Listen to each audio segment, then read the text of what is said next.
Halo, Assalamualaikum warahmatullahi wabarakatuh. Bertemu lagi dengan Ibu di mata pelajaran Pendidikan Pancasila dan Kewarganegaraan.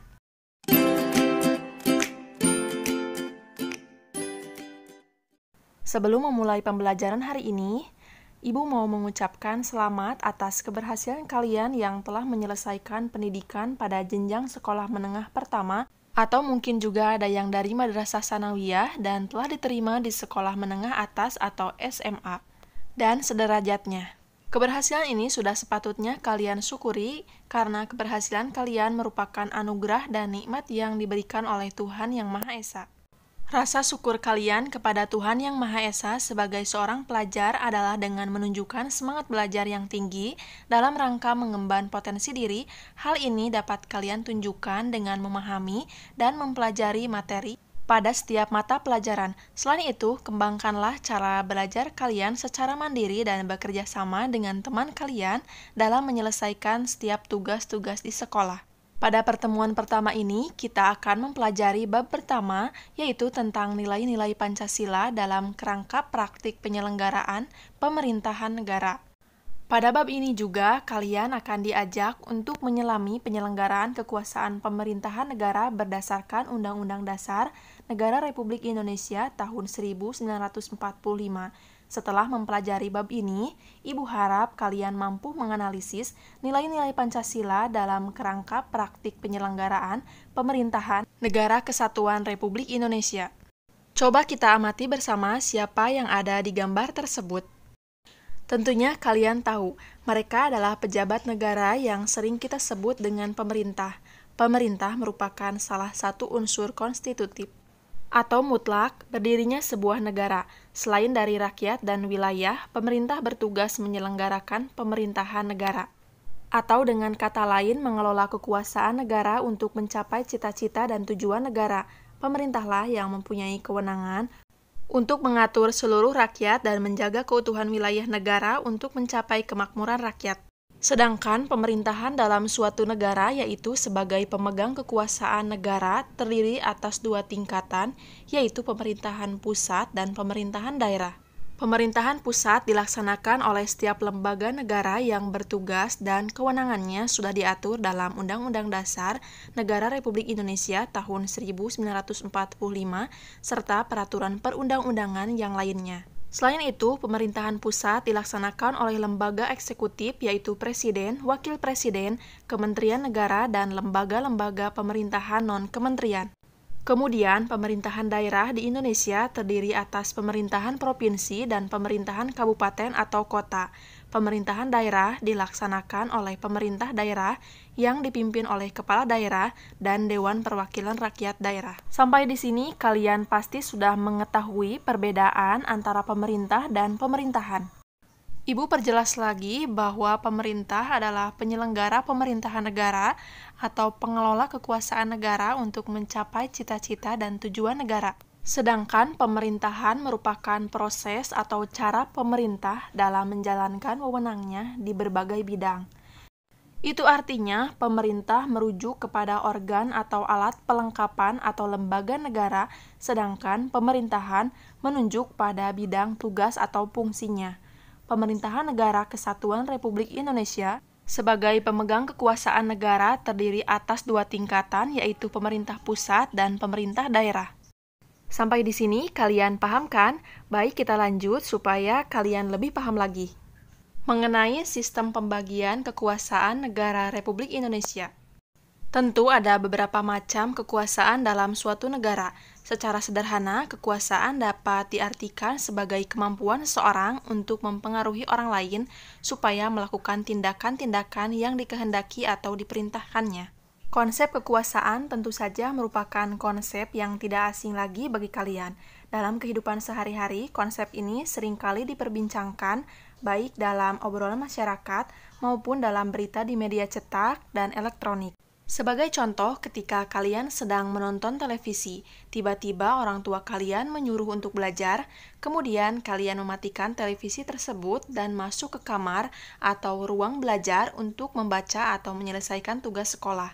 Contoh lain, dalam kehidupan sekolah, kalian datang ke sekolah tidak boleh terlambat. Apabila terlambat, tentu saja kalian akan mendapatkan teguran. Nah, contoh tersebut menggambarkan perwujudan dari kekuasaan yang dimiliki oleh seseorang atau lembaga. Apakah negara juga mempunyai kekuasaan negara? Tentu saja negara mempunyai kekuasaan, karena pada dasarnya negara merupakan organisasi kekuasaan. Dengan kata lain, bahwa negara memiliki banyak sekali kekuasaan, kekuasaan negara merupakan kewenangan negara untuk mengatur seluruh rakyatnya untuk mencapai keadilan dan kemakmuran serta keteraturan. Lalu, apa saja kekuasaan negara itu? Kekuasaan negara banyak sekali macamnya. Salah satunya, menurut John Locke, membagi kekuasaan menjadi kekuasaan legislatif, eksekutif, dan federatif. Adapun menurut teori Montesquieu sama dengan trias politika, yang membagi kekuasaan menjadi kekuasaan legislatif, eksekutif, dan yudikatif. Kekuasaan legislatif yaitu merupakan kekuasaan untuk membuat atau membentuk undang-undang. Selanjutnya, kekuasaan eksekutif yaitu kekuasaan untuk melaksanakan undang-undang, termasuk kekuasaan untuk mengadili setiap pelanggaran terhadap undang-undang. Selanjutnya, kekuasaan yudikatif merupakan kekuasaan penyelenggaraan peradilan guna menegakkan hukum dan keadilan. Dan selanjutnya, kekuasaan federatif merupakan kekuasaan untuk melaksanakan hubungan luar negeri. Lalu, apa konsep kekuasaan yang dianut oleh negara Indonesia? Dalam sebuah praktik ketatanegaraan tidak jarang terjadi pemutusan kekuasaan pada satu orang saja. Terjadi pengelolaan sistem pemerintahan yang dilakukan secara absolut atau otoriter. Untuk menghindari hal tersebut, perlu ada pemisahan atau pembagian kekuasaan agar terjadi kontrol dan keseimbangan di antara lembaga pemegang kekuasaan. Dengan kata lain, kekuasaan legislatif, eksekutif, maupun yudikatif tidak dipegang oleh satu orang saja. Bahwa lembaga legislatif, eksekutif, dan yudikatif merupakan lembaga yang terpisah satu sama lainnya, yang berdiri sendiri tanpa memerlukan koordinasi dan kerjasama. Setiap lembaga menjalankan fungsinya masing-masing. Contohnya, negara yang menganut mekanisme pemisahan kekuasaan adalah Amerika Serikat. Berbeda dengan mekanisme pemisahan kekuasaan, di dalam mekanisme pembagian kekuasaan negara itu memang dibagi-bagi dalam beberapa bagian, seperti legislatif, eksekutif, dan yudikatif, tetapi tidak dipisahkan. Hal ini membawa konsekuensi bahwa di antara bagian-bagian itu dimungkinkan ada koordinasi atau kerjasama. Mekanisme pembagian ini banyak sekali dilakukan oleh banyak negara di dunia, termasuk negara Indonesia. Lalu, bagaimana konsep pembagian kekuasaan yang dianut di negara Indonesia? Mekanisme pembagian kekuasaan di Indonesia diatur sepenuhnya di dalam Undang-Undang Dasar Negara Republik Indonesia tahun 1945. Penerapan pembagian kekuasaan di Indonesia terdiri atas dua bagian, yaitu pembagian kekuasaan secara horizontal dan pembagian kekuasaan secara vertikal. Bisa disimak dalam tabel ini. Pembagian kekuasaan secara horizontal yaitu pembagian kekuasaan menurut fungsi lembaga-lembaga tertentu, seperti legislatif, eksekutif, dan yudikatif. Berdasarkan Undang-Undang Negara Republik Indonesia tahun 1945, secara horizontal pembagian kekuasaan negara dilakukan pada tingkatan pemerintahan pusat dan pemerintahan daerah. Pembagian kekuasaan pada tingkatan pemerintah pusat berlangsung antara lembaga-lembaga negara yang sederajat. Pembagian kekuasaan pada tingkat pemerintahan pusat mengalami pergeseran setelah terjadinya perubahan Undang-Undang Negara Republik Indonesia tahun 1945. Pergeseran yang dimaksud adalah pergeseran klasifikasi kekuasaan negara yang umumnya terdiri atas 3 jenis kekuasaan, yaitu legislatif, eksekutif, dan yudikatif, menjadi 6 kekuasaan negara. Apa saja keenam kekuasaan negara tersebut? Yang pertama ada kekuasaan konstitutif, yaitu kekuasaan untuk mengubah dan menetapkan undang-undang dasar.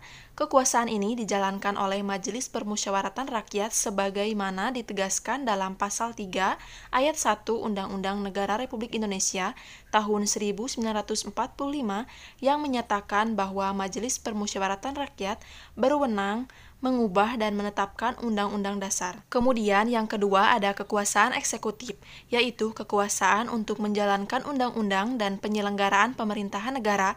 Kekuasaan ini dipegang oleh Presiden sebagaimana sebagaimana ditegaskan di dalam pasal 4 ayat 1 Undang-Undang Negara Republik Indonesia tahun 1945 yang menyatakan bahwa Presiden Republik Indonesia memegang kekuasaan pemerintahan menurut Undang-Undang Dasar. Kemudian yang ketiga ada kekuasaan legislatif, yaitu kekuasaan untuk membentuk undang-undang. Kekuasaan ini dipegang oleh Dewan Perwakilan Rakyat, sebagaimana ditegaskan di dalam pasal 20 ayat 1 Undang-Undang Republik Indonesia tahun 1945 yang menyatakan bahwa Dewan Perwakilan Rakyat memegang kekuasaan membentuk undang-undang. Selanjutnya yang keempat yaitu kekuasaan yudikatif atau disebut kekuasaan kehakiman, yaitu kekuasaan untuk menyelenggarakan peradilan guna menegakkan hukum dan keadilan. Nah, untuk kekuasaan ini dipegang oleh Mahkamah Agung dan Mahkamah Konstitusi sebagaimana ditegaskan di dalam pasal 24 ayat 2 Undang-Undang Negara Republik Indonesia tahun 1945. Kelima ada kekuasaan eksaminatif atau inspektif, yaitu kekuasaan yang berhubungan dengan penyelenggaraan pemeriksaan atas pengelolaan dan tanggung jawab tentang keuangan negara. Kekuasaan ini dijalankan oleh Badan Pemeriksa Keuangan sebagaimana ditegaskan pada pasal 23E ayat 1 Undang-Undang Negara Republik Indonesia tahun 1945. Dan yang keenam ada kekuasaan moneter, yaitu kekuasaan untuk menetapkan dan melaksanakan kebijakan moneter yang mana mengatur dan menjaga kelancaran sistem pembayaran, serta memelihara kestabilan nilai rupiah.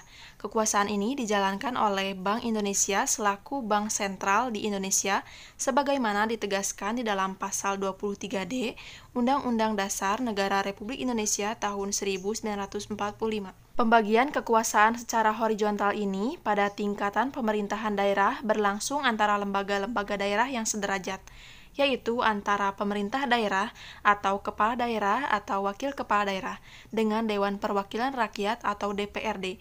Pada tingkat provinsi, pembagian kekuasaan berlangsung antara pemerintah provinsi yang disebut dengan gubernur atau wakil gubernur dan DPRD provinsi. Sedangkan pada tingkat kabupaten atau kota, pembagian kekuasaan berlangsung antara pemerintah kabupaten atau kota seperti wakil bupati dan bupati atau wali kota dan wakil wali kota dan DPRD kabupaten atau kota. Adapun pembagian kekuasaan secara vertikal merupakan pembagian kekuasaan berdasarkan tingkatannya, yaitu pembagian kekuasaan antara beberapa tingkatan pemerintahan seperti pada pasal 18 ayat 1 Undang-Undang Dasar Negara Republik Indonesia tahun 1945 menyatakan bahwa Negara Kesatuan Republik Indonesia dibagi atas daerah-daerah, provinsi, dan daerah provinsi. Itu dibagi atas kabupaten dan kota, yang tiap-tiap provinsi, kabupaten, dan kota itu mempunyai pemerintahan daerah yang diatur dengan undang-undang. Berdasarkan ketentuan tersebut, pembagian kekuasaan secara vertikal di negara Indonesia berlangsung antara pemerintahan pusat dan pemerintahan daerah atau pemerintah provinsi dan pemerintah kabupaten kota. Pada pembagian pemerintahan daerah, berlangsung pula pembagian kekuasaan secara vertikal yang ditentukan oleh pemerintahan pusat. Hubungan antara pemerintahan provinsi dan pemerintahan kabupaten kota terjalin dengan koordinasi, pembinaan, dan pengawasan oleh pemerintahan pusat dalam bidang administrasi dan kewilayahan. Pembagian kekuasaan secara vertikal ini muncul sebagai konsekuensi dari diterapkannya asas desentralisasi di Negara Kesatuan Republik Indonesia. Dengan asas tersebut, pemerintah pusat menyerahkan wewenang pemerintahan kepada pemerintah daerah otonom atau provinsi dan kabupaten kota untuk mengurus dan mengatur sendiri urusan pemerintah di daerahnya, kecuali dalam urusan pemerintahan yang menjadi kewenangan pemerintah pusat, yaitu seperti kewenangan yang berkaitan dengan politik luar negeri, pertahanan, keamanan, justisi, agama, moneter, dan fiskal. Hal tersebut juga ditegaskan di dalam pasal 18 ayat 5 Undang-Undang Dasar Negara Republik Indonesia tahun 1945 yang menyatakan pemerintah daerah menjalankan otonomi seluas-luasnya kecuali urusan pemerintahan yang oleh undang-undang ditentukan sebagai urusan pemerintah pusat. Selanjutnya, kedudukan dan fungsi Kementerian Negara Republik Indonesia dan lembaga pemerintah non-kementerian. Dari uraian sebelumnya, kalian tentunya sudah memahami bahwa sistem pemerintahan yang dianut oleh negara kita adalah sistem pemerintahan presidensial. Dalam sistem presidensial, kedudukan presiden sangat kuat karena ia merupakan kepala negara sekaligus sebagai kepala pemerintahan. Dengan demikian, seorang presiden mempunyai kewenangan yang sangat banyak. Tugas dan kewenangan presiden yang sangat banyak ini tidak mungkin dikerjakan sendiri. Oleh karena itu, seorang presiden memerlukan orang lain untuk membantunya. Dalam melakukan tugasnya, Presiden Republik Indonesia dibantu oleh seorang wakil presiden yang dipilih bersamaan dengannya melalui pemilihan umum, serta membentuk beberapa kementerian negara yang dipilih oleh menteri-menteri negara. Menteri-menteri negara ini dipilih dan diangkat serta diberhentikan oleh presiden sesuai dengan kewenangannya. Keberadaan Kementerian Negara Republik Indonesia diatur secara tegas dalam Pasal 17 Undang-Undang Dasar Negara Republik Indonesia tahun 1945. Selain diatur oleh Undang-Undang Dasar, keberadaan Kementerian Negara juga diatur dalam sebuah undang-undang organik, yaitu Peraturan Presiden Republik Indonesia Nomor 7 Tahun 2015 tentang Organisasi Kementerian Negara. Undang-undang ini mengatur semua hal tentang Kementerian Negara, seperti kedudukan, tugas pokok, fungsi, susunan organisasi, pembentukan, pengubahan, penggabungan, pemisahan atau penggantian, pembubaran atau penghapusan kementerian, hubungan fungsional kementerian dengan lembaga pemerintah non-kementerian dan pemerintah daerah serta pengangkatan dan pemberhentian menteri. Kementerian Negara Republik Indonesia mempunyai tugas menyelenggarakan urusan tertentu dalam pemerintahan di bawahnya dan bertanggung jawab kepada Presiden dalam penyelenggaraan pemerintahan negara, seperti penyelenggaraan perumusan, penetapan, dan pelaksanaan kebijakan di bidangnya. Pada pasal 17 ayat 3 Undang-Undang Dasar NKRI tahun 1945 menyebutkan bahwa setiap menteri membidangi urusan tertentu dalam pemerintahan. Dengan kata lain, setiap kementerian negara masing-masing mempunyai tugasnya sendiri. Jumlah kementerian negara dibentuk cukup banyak, hal ini dikarenakan urusan pemerintahan pun jumlahnya sangat banyak dan beragam. Pada pasal 15 Undang-Undang Republik Indonesia Nomor 39 Tahun 2008 tentang Kementerian Negara secara tegas menyatakan bahwa jumlah maksimal kementerian negara yang dapat dibentuk adalah 34 kementerian negara berdasarkan Peraturan Presiden Nomor 7 Tahun 2015 tentang Organisasi Kementerian Negara. Kementerian Negara Republik Indonesia dapat diklasifikasikan berdasarkan urusan pemerintahan yang ditanganinya. Lalu, mengapa nilai-nilai Pancasila perlu diaktualisasikan dalam penyelenggaraan pemerintahan negara Indonesia? Nilai Pancasila harus dipandang sebagai satu kesatuan yang utuh di setiap praktik penyelenggaraan pemerintahan, yang mengandung makna bahwa ada sumber-sumber spiritual yang harus dipertimbangkan dalam memberikan pelayanan kepada masyarakat agar tidak terjadi perlakuan yang sewenang dan diskriminatif. Selain itu, nilai spiritualitas hendaknya menjadi pemandu bagi penyelenggaraan pemerintahan agar tidak melakukan aktivitas-aktivitas di luar kewenangan dan ketentuan yang sudah digariskan. Aktualisasi nilai spiritual dalam Pancasila tergambar dalam Sila Ketuhanan Yang Maha Esa. Hal ini berarti bahwa dalam praktik penyelenggaraan, pemerintahan tidak boleh meninggalkan prinsip keimanan dan ketakwaan terhadap Tuhan Yang Maha Esa. Nilai ini menunjukkan adanya pengakuan bahwa manusia, terutama penyelenggara negara, memiliki keterpautan hubungan dengan Sang Pencipta. Itu artinya di dalam menjalankan tugas sebagai penyelenggara negara, tidak hanya dituntut untuk patuh terhadap peraturan yang berkaitan dengan tugasnya, tetapi juga harus dilandasi oleh suatu pertanggungjawaban kelak kepada Tuhan di dalam pelaksanaan tugasnya. Hubungan antara manusia dan Tuhan yang tercermin dalam sila pertama tersebut sesungguhnya dapat memberikan rambu-rambu agar tidak melakukan pelanggaran-pelanggaran, terutama ketika dia harus melakukan korupsi, penyelewengan harta negara, dan perilaku negatif lainnya. Nilai spiritual inilah yang tidak ada dalam doktrin good movements yang selama ini menjadi panduan dalam praktek penyelenggaraan pemerintahan di Indonesia masa kini. Nilai spiritual dalam Pancasila inilah sekaligus menjadi nilai lokalitas bagi bangsa Indonesia yang seharusnya dapat diaktualisasikan dalam tata kelola pemerintahan.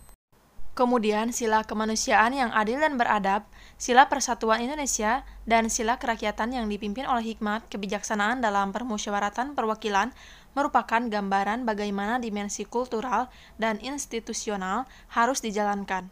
Dimensi tersebut mengandung nilai pengakuan terhadap sisi kemanusiaan dan keadilan yang non-diskriminatif, demokrasi berdasarkan musyawarah dan transparan dalam membuat keputusan, dan terciptanya kesejahteraan sosial bagi seluruh rakyat Indonesia tanpa pengecualian pada golongan tertentu. Nilai-nilai itu sesungguhnya jauh lebih luhur dan telah menjadi rumusan hakiki dalam pembuatan Undang-Undang NKRI tahun 1945. Nilai-nilai tersebut harus senantiasa menjadi pertimbangan dan perhatian dalam sistem dan proses penyelenggaraan pemerintahan dan pembangunan bangsa. Pancasila sebagai falsafah bangsa dalam bernegara merupakan nilai hakiki yang harus termanifestasi dalam simbol-simbol kehidupan bangsa, lambang pemersatu bangsa, dan sebagai pandangan hidup bangsa. Dalam praktik penyelenggaraan pemerintahan, nilai falsafah harus termanifestasikan di setiap proses perumusan kebijakan dan implementasinya. Setelah kalian mempelajari proses penyelenggaraan pemerintahan negara, tentunya kalian semakin memahami bahwa sikap positif warga negara terhadap proses penyelenggaraan pemerintahan yang sedang dijalankan mutlak diperlukan. Sikap positif dapat diwujudkan mulai dari lingkungan yang terkecil, yaitu lingkungan keluarga. Coba kalian jawab bentuk sikap positif kita terhadap sistem pemerintahan Indonesia, mulai dari lingkungan keluarga, lingkungan sekolah, dan lingkungan masyarakat. Tulis sebanyak mungkin di buku masing-masing, kemudian nanti dikumpulkan. Itu saja materi hari ini yang bisa Ibu sampaikan. Jika ada yang ingin bertanya atau tidak dimengerti dalam penjelasan Ibu, silahkan ditanyakan di kolom komentar. Nanti Ibu akan menjawabnya. Wassalamualaikum warahmatullahi wabarakatuh.